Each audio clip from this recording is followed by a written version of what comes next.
एक घने जंगल में एक पेड़ पर मुर्गा रहा करता था। वह रोज सुबह सूरज निकलने से पहले उठ जाता था। उठने के बाद वह जंगल में दाना पानी चुगने के लिए चला जाता था और शाम होने से पहले वापस लौट आता था। उसी जंगल में एक चालाक लोमड़ी भी रहती थी। वह रोज मुर्गे को देखती और सोचती, कितना बढ़ा और बढ़िया मुर्गा है, अगर यह मेरे हाथ लग जाए तो कितना स्वादिष्ट भोजन बन सकता है। लेकिन मुर्गा कभी भी उस लोमड़ी के हाथ नहीं आता था। एक दिन मुर्गे को पकड़ने के लिए लोमड़ी ने एक तरकीब निकाली। वह उस पेड़ के पास गई जहां मुर्गा रहता था और कहने लगी, अरे ओ मुर्गे भाई, क्या तुम्हें खुशखबरी मिली?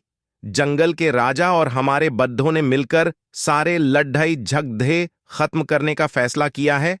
आज से कोई जानवर किसी दूसरे जानवर को नुकसान नहीं पहुंचाएगा।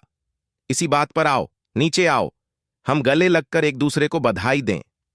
लोमड़ी की यह बात सुनकर मुर्गे ने मुस्कुराते हुए उसकी तरफ देखा और कहा, अरे वाह लोमड़ी बहन, ये तो बहुत अच्छी खबर है। पीछे देखो, शायद इसलिए हमसे मिलने हमारे कुछ और दोस्त भी आ रहे हैं। लोमड़ी ने हैरान होकर पूछा, दोस्त? कौन दोस्त? मुर्गे ने कहा, अरे वो शिकारी कुत्ते, वो भी अब हमारे दोस्त हैं ना।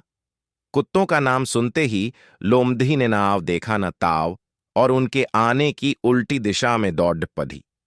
मुर्गे ने हंसते हुए लोमड़ी से कहा, अरे अरे लोमड़ी बहन, कहां भाग रही हो? अब तो हम सब दोस्त हैं ना। हाँ हाँ, दोस्त तो हैं, लेकिन शायद शिकारी कुत्तों को अभी तक यह खबर नहीं मिली है। ये कहते हुए लोमड़ी वहां से भाग निकली और मुर्गे की सूझबूझ की वजह से उसकी जान बच गई।